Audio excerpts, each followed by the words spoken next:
19ஆம் தேதி ஞாயிற்றுக்கிழமை காலையில் கரெக்டாக 9:30 மணிக்கு ஃப்ரான்ஸில் உள்ள பாரிஸ் நகரத்தில் லூவ்ரே மியூசியம்னு ஒன்று இருக்குது.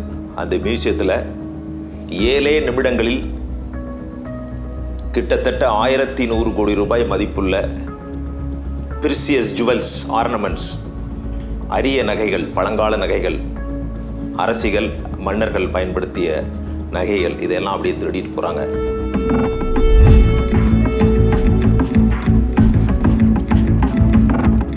இது பிரான்ஸை மட்டும் இல்லை, யூரோப்பிய நாடுகளையே அதிர்ச்சிக்குள்ளாக்கி இருக்கிறது.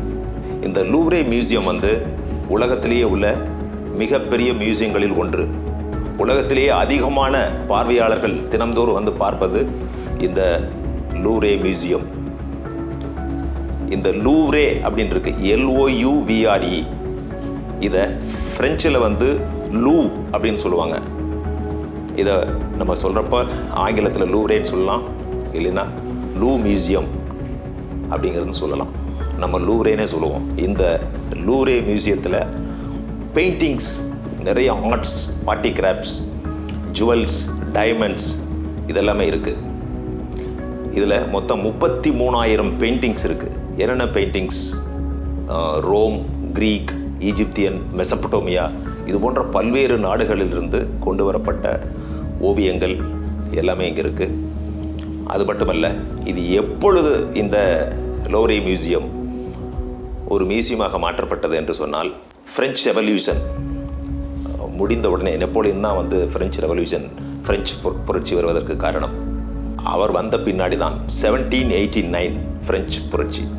அந்த பிரெஞ்சு புரட்சிக்கு பின்பு இது அரச மாளிகையாக இருந்ததை இதை ஒரு மியூசியமாக மாற்ற வேண்டும் அப்படின்னு சொன்னது நெப்போலியன். அதற்கு பின்னாடி தான் இது மியூசியம் ஆகிட்டுருக்கு. அதுக்கு முன்னாடி ராணிகளும் ராஜாக்களும் அரச குடும்பத்தினரும் வசித்து வந்த இடம். இது மிகப்பெரிய பரப்பளவில் இருக்குது. ஒரு நாளைக்கு 30,000 விசிட்டர்ஸ் வராங்கன்னா பாருங்கள் எவ்வளோ இருக்குன்ட்டு. காலையில் ஓப்பன் பண்ணுற டைம் 9, சாயங்காலம் 6 மணிக்கு க்ளோஸ் பண்ணுவாங்க. ஞாயிற்றுக்கிழமை அன்னைக்கு காலையில் இந்த ஹெய்ஸ்ட் அப்படின்னு சொல்லக்கூடிய மிகப்பெரிய ராபரி நடந்திருக்கு. நீங்கள் சினிமா படத்தில் கூட பார்த்துருப்பீங்க இல்லையா? அதை விட மிஞ்சும் வகையில் இருக்கிற ஒரு மிகப்பெரிய கொள்ளை அப்படின்னு சொல்லலாம். 7 நிமிடத்தில் முடிந்த இந்த கொள்ளை மதிப்போ 1100 கோடி ரூபாய். இது அதனுடைய மதிப்பு. ஆனால் இந்த கலையம்சம் வாய்ந்த அந்த ஹிஸ்டாரிக்கல்னு சொன்னோம் இல்லையா, அதுக்கு விலை மதிப்பே கிடையாது. இந்த மியூசியத்தில் உங்களுக்கு ஒரு ஃபேமஸ் பெயிண்டிங் ஒன்று இருக்குது. நீங்கள் கேள்விப்பட்டிருப்பீங்க. இந்த மியூசியத்தை நான் விசிட் பண்ணியிருக்கேன். மோனோலிசா அப்படிங்கிற சித்திரம், அது மிக பிரபல்யமான ஒரு சித்திரம் அங்கே இருக்குது. அதை பார்ப்பதற்காக மக்கள் அலைமோதுவார்கள். அதுக்குன்னே இப்போ சமீபத்தில் ஒரு தனி வழி ஏற்படுத்தியிருக்கிறார்கள். அந்த மியூசியத்தில் முக்கியமான இடமே அந்த மோனோலிசா சித்திரம் வச்சிருக்கிற இடம் தான். இந்த மோனோலிசா ஓவியத்தையே 1911 அந்த மியூசியத்தில் வேலை பார்க்குற ஒரு ஆளே திருடிட்டு போயிட்டார். 1911 அப்போ தான் நம்ம ஊரில் பெங்கால் பார்ட்டிஷன் நடக்குது. வங்காள பிரிவினைன்னு சொல்லுவோம் இல்லையா, அது நடந்துட்டு இருக்கிற சமயத்தில் அங்கே மோனோலிசா சித்திரத்தை திருடுறான் ஒருத்தன். ஆனால் 2 வருஷமாக அதை கண்டுபிடிக்க முடியல. 2 வருஷத்துக்கு பின்னாடி இட்டாலியில் கண்டுபிடிச்சாங்க. அது யாருன்னா, இதே மியூசியத்தில் வேலை செஞ்சுக்கிட்டு இருந்த ஒரு ஆள். நான் ஒரு காவல்துறை அதிகாரி நினைக்கிறேன். இப்போது இந்த கொள்ளையில் ஈடுபட்டவர்களும் இந்த மியூசியத்தை பற்றி நன்றாக தெரிந்தவர்களாக இருக்கணும், இல்லைன்னா ஏற்கனவே வேலை செஞ்சு டிஸ்மிஸ் ஆகி அல்லது சஸ்பெண்ட் ஆன எம்ப்ளாயீஸாக இருக்கணும் அப்படிங்கிறது என்னுடைய யூகம். அங்கே இருக்கிற பிரெஞ்சு போலீஸ் பல கோணங்களை விசாரிச்சிட்ருக்குறாங்க. சரி, 9 மணிக்கு இந்த மியூசியத்தை ஓப்பன் பண்ணுறாங்க. மக்கள் அப்படியே எல்லாம் உள்ளே போய் பார்த்துட்ருக்குறாங்க. கரெக்டாக 9:30க்கு ஒரு ட்ரக் ஒன்று வருது. அந்த ட்ரக்கில் ஒரு எலக்ட்ரிக்கல் லேடர் கரெக்டாக அந்த மியூசியத்துக்கு பின்னாடி வைக்கிறாங்க. வச்ச உடனே அந்த எலக்ட்ரிக் லேடர் அப்படியே மேலே போகுது, விருன்னு மேலே போகுது. போன உடனே அடுத்து கீழே மோன்டோ மார்கியூன்னு சொல்லுவாங்க. மோன்டோ மார்கியூ அப்படிம்பாங்க. மோன்டோ மார்கியூ அப்படிங்கிறது ஒரு லிஃப்ட் மாதிரி போகும். அதில் ஒரு பேஸ்கட்னு வச்சுக்கோமே. இது எதுக்குன்னா, பிரான்ஸில் பார்த்தீங்கன்னா பாரிஸ் நகரத்தில் இது சாதாரணமாக எல்லா இடங்களையுமே இந்த ட்ரக் போயிட்டு வீட்டில் வந்து ஃபர்னிச்சர்லாம் வைக்கிறதுனா அந்த விண்டோ வழியாக தான் அங்கே வைப்பாங்க. ஃப்ரான்ஸில் பல மாடி கட்டடங்கள் இருக்கிறப்போ அந்த எலக்ட்ரிக்கல் லேடர் போய் அதில் ஃபர்னிச்சர்லாம் தூக்கி விண்டோக்குள்ளே வைப்பாங்க. அதனால் என்ன பண்ணியிருக்காங்கன்னா, இந்த கொள்ளையர்கள் வந்தது 2 பேர் தான். இந்த 2 கொள்ளையர்களும், ஒருத்தர் வந்து ட்ரக்கை ஓட்டிகிட்டு வர்றாரு, இன்னொருத்தர் வந்து எலக்ட்ரிக் லேடர் ஆப்ரேட் பண்ணுறாரு. செகண்ட் ஃப்ளோருக்கு போகுது, அந்த மியூசியனுடைய செகண்ட் ஃப்ளோருக்கு போகுது. அங்கே போன உடனே ஒரு கிரைண்டர் இதை வச்சு அந்த இதை அடிக்கிறாங்க, இதை அந்த ஜன்னலை வந்து உடைக்கிறாங்க. உடைச்ச உடனே உள்ளே 2 பேரும் போகிறாங்க. உள்ளே போயிட்டு அங்கே பல சூட்கேஸ்லாம் இருக்கும், சூட்கேஸ் மாதிரி வச்சுக்கோமே, பல பெட்டி, அதுலேயும் வந்து சென்சார்லாம் இருக்குது. அந்த ஜன்னலை உடைச்ச உடனே வந்து ஒரு செக்யூரிட்டி அலாம் வருது. அடுத்து உள்ளே நுழைஞ்சு அந்த சூட்கேஸஸ் எல்லாம் வந்து உடைக்கிறாங்க. அப்படி உடைச்சதில் மொத்தம் 8 சூட்கேஸ் உடைக்கிறான். 8 சூட்கேஸ் உடைக்கிறப்பவும் பயங்கரமாக அலாம் சத்தம் வருது. செக்யூரிட்டிலாம் அலர்ட் ஆகிடுறாங்க. அந்த சமயத்தில் 8 வகையான பொருட்களை அவங்க எடுத்துடுறான். அதில் வந்து கிரீடம், மணிமகுடம் இதெல்லாம் எடுத்துகிட்டு போகிறப்ப 7 பொருட்களை மட்டும் கையில் வச்சுட்டான். அந்த 8வது பொருளானது இந்த க்ரௌன், மகுடம், என்ன சொல்கிறது, கிரீடம்னு சொல்லும் இல்லையா, அது வந்து கீழே விழுந்துருது. அது யூஜெனி அப்படிங்கிற ஃப்ரெஞ்சு மகாராணி அணிந்திருந்த கிரீடம் தான் அது கீழே விழுந்து டேமேஜ் ஆகி போச்சு. அதை விட்டுட்டு மொத்தம் 7 அரிய வகை ஆபரணங்களோடு அவன் எடுத்துகிட்டு போயிடுறான். அதில் முக்கியமானது என்னன்னு கேட்டிங்கன்னா, சஃபயர் நெக்லஸ், அப்புறம் வந்து டைமண்ட் நெக்லஸ், எமரால்டு நெக்லஸ், அதுக்கு தகுந்த மாதிரி இயர் ரிங்ஸ், அதுக்கு மேட்சான எல்லாமே எடுத்துகிட்டு போனான். அப்புறம் டயடம்னு சொல்லுவாங்க. இப்போது அந்த ராணிகள்லாம் வந்து தலையில் அப்படியே கட்டியிருப்பாங்க, அதுக்கு வந்து டயடம் அப்படின்னு பேர். தலைப்பாகை மாதிரி அப்படியே ஜுவல்ஸ், டைமண்ட்ஸ் எல்லாம் வச்சு அப்படி இங்கே வச்சுருப்பாங்க. எப்படி நம்ம ஊரில் மேரேஜ் அப்போ பெண்கள்லாம் வந்து இடுப்பில் தங்கத்தில் அந்த கட்டுறாங்களையே ஒட்டியானம், அந்த மாதிரி இவர்கள் தலைக்கு அணிந்திருக்கின்ற அதையும் சேர்த்து எடுத்துகிட்டு போகிறாங்க. இதனுடைய மொத்த மதிப்பு 1100 கோடி ரூபாய். இதுவரையிலும் அடித்த கொள்ளைகளில் இந்த நூற்றாண்டில் இது மிகப்பெரிய ஒரு ஹெய்ஸ்ட் அல்லது கொள்ளையாக கருதப்படுகிறது. 7 நிமிஷம் மேலே ஏறுறதுக்கு 3 நிமிஷம், அங்கே உள்ளே போய் அந்த சூட்கேஸை வந்து உடைச்சி இந்த பொருட்களை எடுக்கிறதுக்கு 2 நிமிஷம், 5, கீழே இறங்கி வர 2. இறங்கி வர சமயத்தில் என்ன பண்ணியிருக்கான், அந்த பேஸ்கட்னு சொல்லணும் இல்லையா, மொண்டே மார்க், அதை வந்து எரிக்கிறதுக்காக, தீ வைக்கிறதுக்காக பார்த்துருக்கான். அந்த சமயத்தில் ஒரு 5 செக்யூரிட்டி கார்ட்ஸ் வர்றாங்க. அவங்கள த்ரெட்டன் பண்ணுறான், கொண்டுருவான்னு சொல்லிட்டு த்ரெட்டன் பண்ணுறேன்னு சொல்லிட்டு அவங்க அப்படியே கையை மேலே தூக்கிறாங்க. இவன் அப்படியே இந்த 2 பேரும் இறங்கி அதே ட்ரக்கில் கொஞ்சம் தூரம் போய் மோட்டார் சைக்கிள், அது எது யமஹா மோட்டார் சைக்கிள், அந்த மோட்டார் சைக்கிள் தப்பிச்சு போயிடுறான். அதில் வந்து 2 பேர் இருந்ததாக சொல்கிறாங்க. 2 மோட்டார் சைக்கிள், இவங்க 2 பேர், மொத்தம் 4 பேர் இந்த மிகப்பெரிய கொள்ளையை நிகழ்த்தி இருக்கிறார்கள். அங்கே நார்மலாக இந்த லோவரை மியூசியத்தில் என்ன பண்ணுவாங்கன்னா, இது போன்ற செக்யூரிட்டி எல்லாம் வந்துச்சுன்னு சொன்னால், இது ஒரு பர்க்லரி, ராபரி அப்படின்னா கூட இவர்கள் உடனடியாக பொதுமக்கள் பாதுகாப்பை தான் முதல்ல பார்ப்பாங்க. உடனே போலீஸ்க்கு இன்ஃபார்ம் பண்ணி எல்லாம் வந்துட்டு பொதுமக்களை அப்புறப்படுத்திட்டாங்க. பொதுமக்கள் எல்லாமே எல்லாம் உள்ள தீ பிடிச்சிருச்சோ அப்படின்னு சொல்லி ஒரு பதட்டமாக இருந்தாங்க. ஆனால் அவர்களுக்கு யாருக்குமே தெரியாது இந்த மாதிரி ஒரு கொள்ளை சம்பவம் 7 நிமிஷத்தில் நடந்து போச்சுட்டு. அன்னைக்கு இந்த மியூசியத்தையே மூடிட்டாங்க, ஞாயிற்றுக்கிழமை அன்னைக்கு. உடனே ஃபோரன்சிக் எக்ஸ்பர்ட்ஸ், டாக் ஸ்குவாட், இது எல்லாமே வருது. கிட்டத்தட்ட ஒரு 100 போலீஸ் வர்றாங்க, வந்து எல்லாத்தையும் செக் பண்ணுறாங்க. செக் பண்ணுனா அங்கே வந்து அந்த யூஜெனி அப்படிங்கிற மகாராணியினுடைய அந்த கிரீடம் மட்டும் கீழே விழுந்து கிடக்குது. இங்கே 2 க்ளவுஸ் கிடக்குது. இந்த க்ளவுஸ்னால் யார் யூஸ் பண்ணதுன்னா, இந்த 2 கொள்ளையர்கள் யூஸ் பண்ண க்ளவுஸ் இருக்குது. அப்புறம் ஒரு சில பொருட்களை மட்டும் விட்டுட்டு போயிட்டாங்க.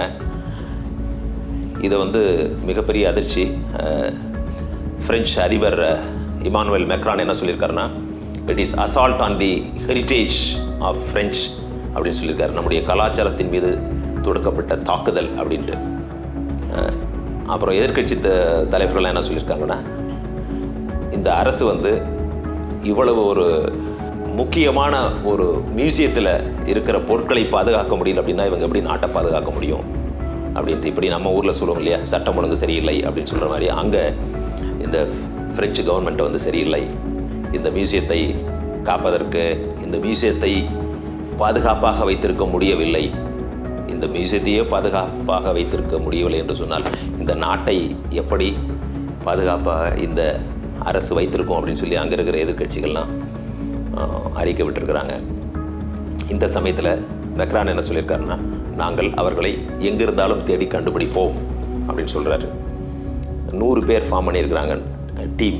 உடனே இன்டர்போல் என்ன பண்ணியிருக்காங்கன்னா இமீடியட்டாக இந்த 7 முக்கியமான அந்த ஐட்டம்ஸ், ஜுவல்லரி ஐட்டம்ஸ், இதை வந்து அவங்களுடைய வெப்சைட்டில் இது திருடப்பட்ட பொருள் அப்படின்னு சொல்லி போட்டிருக்கிறாங்க. உடனே போட்டாங்க இன்டர்போல். ஏன்னா இது போன்ற பொருட்கள் யாராவது விற்க முற்பட்டால் உடனடியாக இவர்களுக்கு தகவல் தெரிவிக்க வேண்டும் என்ற காரணத்தினால அந்த மாதிரி செஞ்சுருக்கிறாங்க. இது வழக்கமாக செய்கின்ற ஒரு புரோட்டோகால். அதன்படி அவர்கள் செய்திருக்கிறார்கள். இதை வந்து தனித்தனியாக பிரித்து தான் விற்க முடியும். இது மொத்தமாக யாரும் வாங்க மாட்டான். ஏன்னா எல்லாத்துக்குமே தெரியும் இதனுடைய வேல்யூ வந்து நான் ஏற்கனவே சொன்ன மாதிரி 1100 கோடிக்கு மேலே இருக்கும். ஆனால் இதனுடைய அந்த ஹிஸ்டாரிக்கலி இம்பார்ட்டன்ட் சொல்லுவாங்க இல்லையா, வரலாற்று சிறப்பு மிக்க ஒரு பொருள் அப்படிங்கிறதுனால இதனுடைய விலை மதிப்பை கணக்கிடவே முடியாது. இதை அப்படியே கொண்டு போய் விற்க முடியாது. அதனால் இந்த திருடர்கள், கொள்ளையர்கள் நிச்சயமாக அதை பிரித்து தான் வந்து விற்க முடியும். அப்படியே விற்றாலும் கண்டுபிடிப்பதற்கான வாய்ப்புகள் அதிகமாக இருக்குது. பொதுவாக வந்து இது போன்ற கொள்ளையை அடிப்பதற்கு இந்த கொள்ளையர்கள் அல்லது இந்த திருடர்கள் வந்து பயிற்சி பெற்றிருக்க வேண்டும். இவங்கெல்லாம் என்ன பண்ணுவாங்கன்னா, இது போன்ற கொள்ளையர்கள், இந்த மியூசியத்தை வந்து கொள்ளையடிக்கிறவர்கள் வந்து ட்ரைனிங் எடுப்பாங்க. இது பல மியூசியங்களில் யூரோப்பில் இது போன்ற திருடுகள் நடந்திருக்கு. ஆனால் இதுதான் மிகப்பெரிய ஒரு திருட்டு சம்பவமாக, கொள்ளை சம்பவமாக அல்லது ராபரின்னு சொல்லலாம். இந்த விஷயத்தை பொறுத்தளவில் இந்த திருடர்கள் பல படங்கள் பார்த்துருப்பான், பல சினிமாவை பார்த்துருப்பான். எப்படி ஹெய்ஸ்ட் எந்த மாதிரியெல்லாம் திட்டம் தீட்டி எடுத்துகிட்டு போகிறாங்க அப்படின்னு சொல்லி. அதே மாதிரி இவன் உட்காந்து பிளான் பண்ணுவான். மாதக்கணக்கில் பிளான் பண்ணியிருக்கணும். அதே மாதிரி பல நாட்கள் இந்த மியூசியத்தை விசிட் பண்ணி இதனுடைய செக்யூரிட்டி அரேஞ்ச்மெண்ட்ஸு, இந்த சிசிடிவி எல்லாம் எங்கே இருக்குது, அதனுடைய கிரே ஏரியா எங்கே இருக்குது, ஷேடோ எங்கே இருக்குது, இது எல்லாத்தையுமே ஸ்டடி பண்ணி அவன் வந்திருக்கணும். இல்லைன்னு சொன்னால் நிச்சயம் வந்திருக்க முடியாது. அதே போல் இவனுங்க போனவங்க முகத்துக்கு வந்து மாஸ்க் போட்டு போயிருக்கான். தலைக்கு வந்து அந்த ஹூடின்னு சொல்லுவாங்க இல்லையா, அதை போட்டு கைக்கெல்லாம் க்ளவுஸ் போட்டு போயிருக்கிறான். இது போன்ற கொள்ளையர்களை பிடிப்பது சிரமம், ஆனால் பிடித்து விடலாம். நார்மலாக இது போன்ற கொள்ளையர்கள் என்ன செய்வாங்கன்னா, போலீஸ் வந்து டிஎன்ஏ வந்து எடுத்துடக்கூடாது அப்படிங்கிறதுக்காக கம்ப்ளீட்டாக பாடியில் எந்த விதமான ஹேர், முடியே இல்லாத மாதிரி ஷேவ் பண்ணிடுவான். ஷேவ் பண்ணிவிட்டு தலைக்கு வந்து ஹூடி போட்டுருவான். ஏன்னா எந்த ஹேரும் வந்து கீழே விழுந்துடக்கூடாதுன்னு சொல்லி, அந்த க்ரைம் சீனில் வந்து விழுந்துடக்கூடாதுன்னு சொல்லி. ஒரு முடி இருந்தாலே போதும், அதை வச்சு நம்ம டிஎன்ஏ ஃபிங்கர் பிரிண்ட் எடுத்துட முடியும். அந்த டிஎன்ஏ வச்சுட்டு நம்ம டேட்டா பேஸை வச்சு கண்டுபிடிச்சிடலாம் இந்த டிஎன்ஏ யாருக்கு சொந்தம் அப்படிங்கிறத கண்டுபிடிக்க முடியும். அந்தளவுக்கு டெக்னாலஜி இருக்குது. அதனால் இவன் என்ன பண்ணுவான்னா, இந்த கொள்ளையர்கள் இந்த முடிகளை ஷேவ் செய்து விட்டுட்டு, இவன் வந்து இந்த சலூனில் கிடைக்குது இல்லையா, அந்த முடிகள் கிடக்கும், அதை எடுத்துகிட்டு வந்து ஒரு கொத்தை ஏதாவது போட்டு விட்ருவான். 2-3 முடிகளை வந்து அந்த க்ரைம் சீனில் போட்டுறது. இது எதுனா மிஸ்லீட் பண்ணுறது போலீஸை. அவங்க உடனே இந்த ஹேரை எடுத்துகிட்டு போய் பார்ப்பாங்க. இது வேறு யாரோட வேறு யாராவது ஒருத்தனுடைய டிஎன்ஏவாக இருக்கும். அப்புறம் அந்த ஆட்களை போய் போலீஸ் பிடிப்பாங்க, அவனை விசாரிப்பாங்க, அவன் அப்பாவின்னு தெரியும் விடுவாங்க. இப்படி இந்த புலன் விசாரணையை திசை திருப்புவதற்காக இது போன்ற டெக்னிக்ஸை பண்ணுறானுங்க. ஒரு சிலர் வந்து டபுள் ஜாக்கெட், இங்கேயும் வந்து ரிவர்சிபிள் ஜாக்கெட்னு சொல்லுவாங்க. போகிறப்ப வந்து ஒரு ஜாக்கெட் போட்டிருப்பான், அங்கே போய் முடித்த உடனே அதை அப்படியே திருப்பி போட்டுருவான். சட்டையை திருப்பி போட்ட மாதிரி அந்த ஜாக்கெட்டை திருப்பி போட்டிருப்பான். அது வேறு கடலில் இருக்கும்.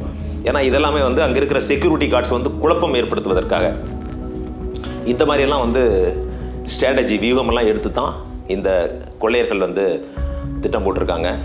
பாருங்கள், அந்த லேடரில் வந்து எலக்ட்ரிக் லேடரில் போகிறதுக்கு 3 நிமிஷம், ஏன்னா ஜன்னலை உடைக்க வேண்டியது, வர்றப்போ 2 நிமிஷம், உள்ளே அந்த சூட்கேஸை உடைச்சி எடுக்கிறதுக்கு 2 நிமிஷம், 7 மினிட்ஸ் அவ்வளோதான். அதுக்குள்ளே 2 டூ வீலர் அங்கே நிற்குது. அதை எடுத்துகிட்டு போயிட்டு அப்புறம் ஒரு 4-5 காரில் மாற்றிருக்கிறாங்க. ஒவ்வொரு கார் ஒவ்வொரு இடத்துலையும் மாறி மாறி மாறி. ஏன்னா வந்து போலீஸ் வந்து அந்த ட்ரெயில் பண்ணிடக்கூடாது, ஒரே நம்பரை வச்சு ட்ராக் பண்ணக்கூடாதுங்கிறதுக்காக. அப்புறம் வந்து அந்த சென்ட், இப்போ ஒரு ஹியூமன் பீயிங் அங்கே வந்து ஒரு கிரிமினல்ஸ் போய் அந்த ஸ்பாட்டில் திருடன்னு போய் பண்ணான்னா அவனுடைய பாடி ஸ்மெல் இருக்கும். அதை வச்சு இந்த டாக்ஸ் வந்து அப்படியே ட்ரேஸ் பண்ணும். அதை தடுப்பதற்காக என்ன பண்ணியிருக்கானுங்க, பல வாகனங்கள் நிறுத்தி அங்கங்கே வச்சுட்டு அப்படியே டைவர்ட் பண்ணி போயிருக்கிறான். இதான் வந்து இந்த கொள்ளையர்கள் கையாண்ட உத்தி. நிச்சயமாக இதை கண்டுபிடித்த முடியும். ஏன்னா இது வந்து ஒரு ப்ரெஸ்டீஜ் இஷ்யூ. நெப்போலியன் காலத்திலிருந்து வச்சுருந்த ஜுவல்ஸு, அதுக்கு முன்னாடி நெப்போலியனுக்கு முன்னாடியில் வந்து இருந்த மன்னர்கள் பல்வேறு நாடுகளுக்கு சென்று அங்கிருந்து கொண்டு வந்த பொருட்கள், இது எல்லாமே அவங்க எடுத்துகிட்டு போயிருக்காங்க. இது அந்த பிரான்ஸ் மக்கள் இது வந்து ஒரு கலாச்சார வரலாறு அப்படிங்கிற மாதிரி அவங்க நினைக்கிறாங்க. ஒரு ஹெரிட்டேஜ், ஒரு ஹிஸ்ட்ரி, அப்படிங்கிறதுனால இதை வந்து அரசாங்கமே தீவிரமாக இதை எடுத்து எப்படியும் இந்த வழக்கை கண்டுபிடித்து விட வேண்டும் என்று முழு முயற்சியுடன் செயல்பட்டு கொண்டிருக்கின்றார்கள். பார்ப்போம் இவர்கள் எப்பொழுது பிடிவிடுவார்கள், எப்படிப்பட்ட திருடர்கள், எப்படி பயிற்சி எடுத்தார்கள் என்பதை இவர்கள் பிடிபட்ட பின்புதான் தெரிந்து கொள்ள முடியும்.